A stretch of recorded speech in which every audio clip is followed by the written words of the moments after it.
पावसाळो राज्यात पावलो तरी पावसाची तीव्रता अजून अपेक्षेप्रमाण जावंक ना। पूण वाऱ्याक लागून झाडां मोडप, वीज खांब्यांचेर झाडां पडप, जनावरां आडखळप, रस्त्यार आडमेळी येवप अश्यो घडणुको वाडल्यात।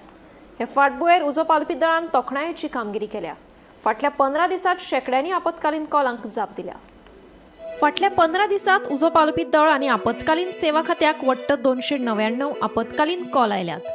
तातूंतले 156 कॉल पावस आनी बदलत्या हवामानांतल्यान निर्माण जावपी परिस्थिती कडेन संबंदीत आशिल्ले। ते भायर 55 उजो पालोवपाच्यो घडणुको, हेर 82 आणीबाणीच्यो परिस्थिती आनी उदका संबंदीत 3 जाल्यार 3 हेर घडणुको नोंद जाल्यात। झाडां काडून उडोवप, वीज खांब्यांचेर झाडां पडप, रस्त्यां मदीं आडखळ येवप, जनावरां आडखळून पडप अशा घडणुकांनी खूब वाड जाल्या। दरेक घडणुकेची म्हायती मेळ्ळ्या उपरांत उजो पालपी दळाचो पंगड बेगोबेग थंय पावता आनी परिस्थिती नियंत्रणांत हाडटा।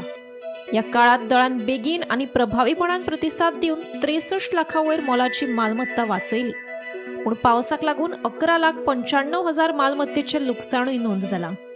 चडशा प्रकरणांनी एका वराच्या भितर आडमेळी निवळ करून सामान्यताय परतून मेळोवपाक लागल्यात म्हणून नागरीक उजो पालपी दळाच्या यत्नांची तोखणाय करता। फुडल्या काळात पावस चड तीव्र जावपाची शक्यताय आशिल्ल्यान शक्त पुरायपणान तयार उरता। तशेंच नागरिकांनी सादूर रावचें आनी गरजेची जतनाय घेवची अशें सांगलां। Bureau report, Gomantak TV.